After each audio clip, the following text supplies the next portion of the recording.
So how many bands or projects? Because I guess King's X, that's your main group. That's your priority. Yes. Oh, let me see. There's a Mob with Rev Beach and what is that called? The Mob. The Mob. We put one record out. Rev Beach played guitar. He wrote all the songs. Kip Winger produced it. Oh wow. Oh God, who played drums? I have to do some research because I forget. I always forget people's names sometimes. A drummer for no, not the drummer. Who is it? Somebody from. Oh man, Night Ranger. Oh, okay. Who was Kelly? It was a drummer. Yeah, Kelly. Okay, yeah, he was in the band, and the keyboard player played with Dio, and I forgot his name too. Starts with an L. Scott Warren or Claude Schnell. I don't remember. This is very embarrassing. Okay. I hope they never listen to this. But, what year was that? Oh, I don't even remember the year. But that was just a project, wasn't it? Really like a tour? Yeah. I mean, No, we never toured or anything. We talked about doing another record, but we never did. You have like bands with like George Lynch. Yeah, KXM with George Lynch and Ray Luzier, and then I have a blues band with a couple guys. They're called the Billman Brothers, two brothers that play blues and hire guns for blues players. We have a couple albums out called Grinder Blues, and we've done some touring and shows. It's just straight up blues like ZZ Top, but tuned down to B, and kind of just taking them to a blues kind of fun place, jamming out to stuff. Let me see what else. There was PGP with Eric Gales and Thomas Pridgeon. Oh, wow. Thomas used to play with Mars Volta, and I don't know who else, but let me see. Super Shine with Bruce Franklin from Trouble. In fact, we got some new songs. We're going to be working on that. We talked to Metal Blade about a new record, but that'll be down the road a little bit. What do you get from these other bands that you do not get from King's X? It's not what I don't get. It's just I like to make music, and I don't have anything else to do. I don't have a family. I don't have a job. I don't have commitments. I don't have something I have to be at all the time where I can make music. I mean, I could take a couple of weeks out, get a whole bunch of people, and we can make a record. People think I never stop working, but it only takes a couple of weeks to a month to make a record, really. You just get a bunch of people together, especially since everybody's got studios now. Yes. So, we can go to a place and do 10 drum tracks and then take everything home and everybody put their parts on it. And then we, get together and work it all out. And it can be done. Sometimes people used to laugh and say, you just faxed it in, but KXM, both records, I think they're good records, and I did the vocals in my house and bass in the house, and George did his guitars at home, and we did the drums in the studio. So nowadays you can make a lot of records if you want to, and everybody's got a studio. Yeah, I mean, I just did a record called Dream Child, and I did it as a special guest because I'm committed to the Guess Who actually does have a new record. The future is what it used to be. I played on a couple of tracks on that because by the time I joined the band officially, the original bassist and Michael Devin had recorded on it, so there was only 2 tracks left. I got to record those in a hotel room in dUg, Iowa.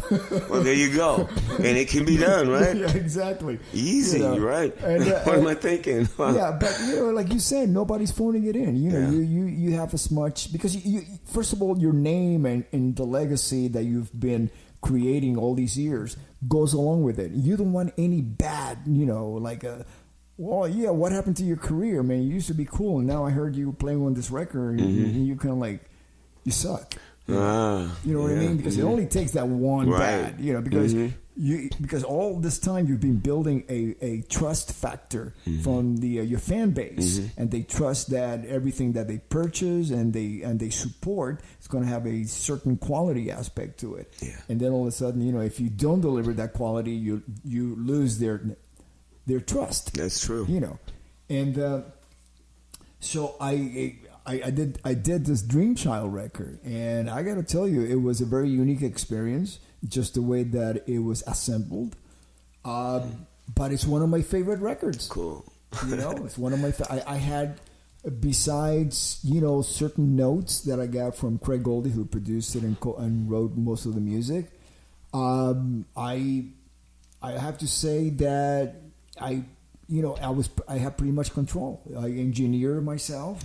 I made, you're producing yourself as you're recording it. You're just by yourself and saying, okay, I don't like this, I like that. Yep. It's a very different experience. Yeah. You have to devote more time to it because you have to wear so many hats. Right. I have to audition basses. Say I hear a track and I go, ooh, should I be playing this 4-string tuned down to a C, or should I take a 5-string and tune the B up to a C and then tune everything else? And should I, flat wound, round wounds, and pick fingers, and distortion, no distortion, preamp, passive, all these decisions you gotta, and it takes time. Yeah. To do that, it takes a lot of care. It's not like you're just grabbing the first bass that's sitting there and or play the same bass, the same sound through every track. No, you just vary it a bit, So I really appreciate what you're saying, and also I find that you and I, and everybody else that's still active from the old days, we have more time now to.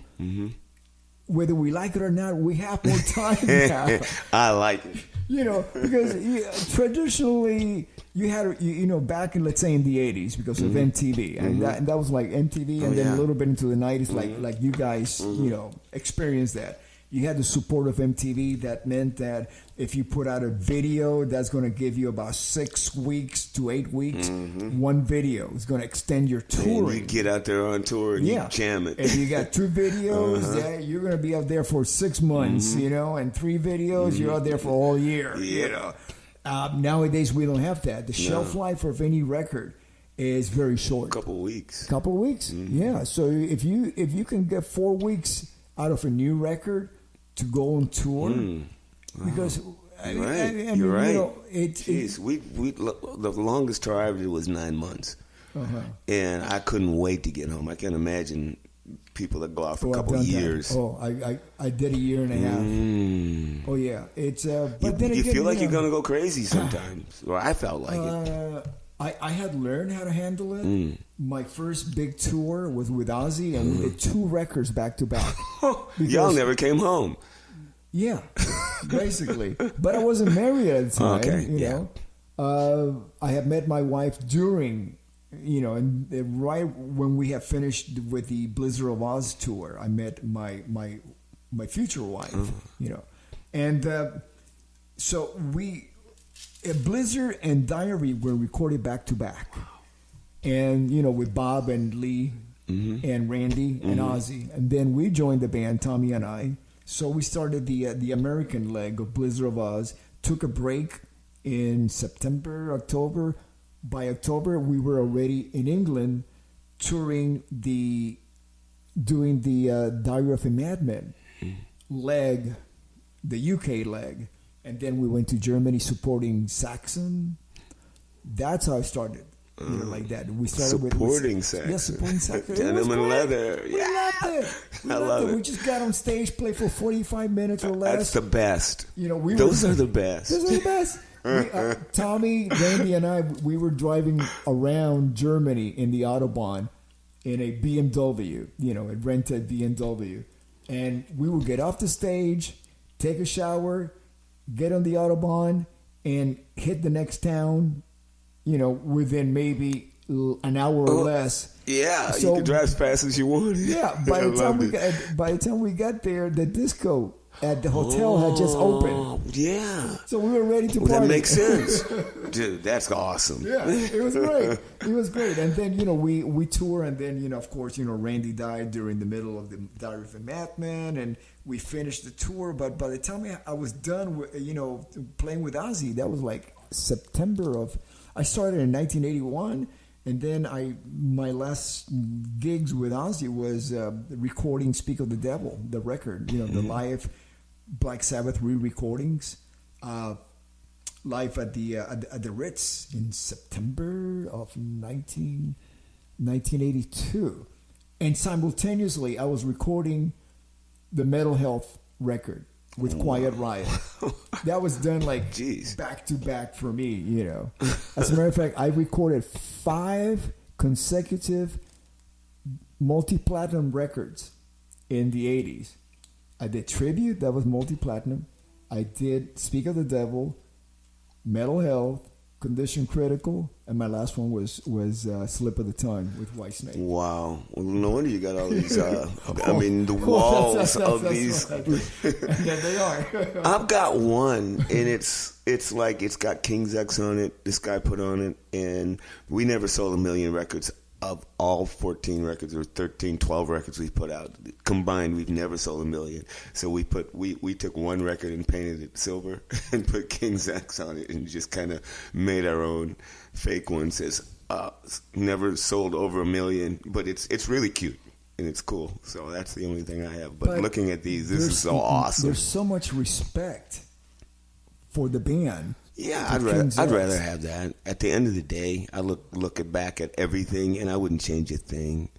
You know, not a thing. Back then I did because I wanted to pay my bills, and I wanted to be a rock star like everybody else. And all my friends are getting famous and just going all over the place, and we felt left behind, but it wasn't like it. I'm not blaming anybody. It's like, you know, someone said one time if you have a whole bunch of wine, and there's this one wine that only a handful of people like, but they always buy it and they live their life around it. That's King's X. We're a fine wine. Only a few people love us, but those who love us, they love us. And that's what's kept us going. So I wouldn't want to change that, because some of those bands that sell zillions of records nobody cares about anymore, and nobody knows where they're at.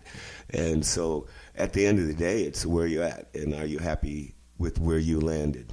Yeah, that's a very interesting way of putting it, and I agree with it. When I listen to you guys, it's very timeless, even though there's different production aspects from record to record, but there's a certain honesty and a certain quality to it.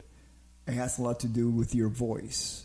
Thanks. That is very timeless, whereas certain bands that I've been involved in, once you hear just even the first note of the record, you can just say, okay, it's 1980 whatever year, because it just sounds. It has that specific sound. Right. You know. Right. Yeah. Speaking of sound, going back, and we promised to talk about your bass. Oh, that's right. Because it's iconic. It really is. Okay. You know. Where we drifted off at is when I said Chris Squire. Chris Squire, yes. I love that band. I heard the song Roundabout, and I heard the bass tone, and I had never heard a bass tone like that. Even though John Entwistle was playing that like that, the Who records, they never put his real tone on the record. It was always, and I always wondered that, because when I hear a live Who record, in the background, I hear leads. Yeah, I know. And even there's some other ones where you really couldn't hear them, but John Entwistle always would hit a note a half beat ahead of everybody. It's like when you go boom, boom, boom, he go boom, boom, boom, boom. Go, and I do that a lot. I mean, if you notice, but for me, that made me get 1 second to hear that tone, and I'd go, oh, that's it, that tone, and it's gone again, and I would go, what is that? And then Chris Squire just brought it to the forefront. He said that the guy mixed that record, mixed in at her headphones. He said that's why the bass is so loud. He said the guy mixed it in her headphones. He said both Fragile, and what the next one was Close to the Edge. He said they both were mixed in their headphones, and he said in a clinic, he said sounds like a headphone mix. And he said never mix a record under headphones. That's what he said to us in the clinic. But so the bass was loud, and that I could hear it. And I went to the store and said, "How do I get that dang dang dang dang sound?" Because I didn't know how to say it. I just said it just has this gang gang gang gang. And they said, "I don't know what you're talking about." And he sold me a set of strings for $4, a real cheap pair, because I had just started playing bass. I didn't have any money, and they were like smaller than any bass strings I'd ever seen. But I didn't have any money, so I took them home. I wound them on my old cheap K bass, and I hit the first note, and I went clang, and I went, there it is. It was that tone. Oh, you were going from flat wound to round wound. But these strings were flat. It was a real cheap string that was just out of note. Never seen it again. Never found it. I went to buy another one, and he says, "Oh, we don't have any more. They don't make them." It was this really light bass string that had a bright sound, and they were flat wound. Never seen them again.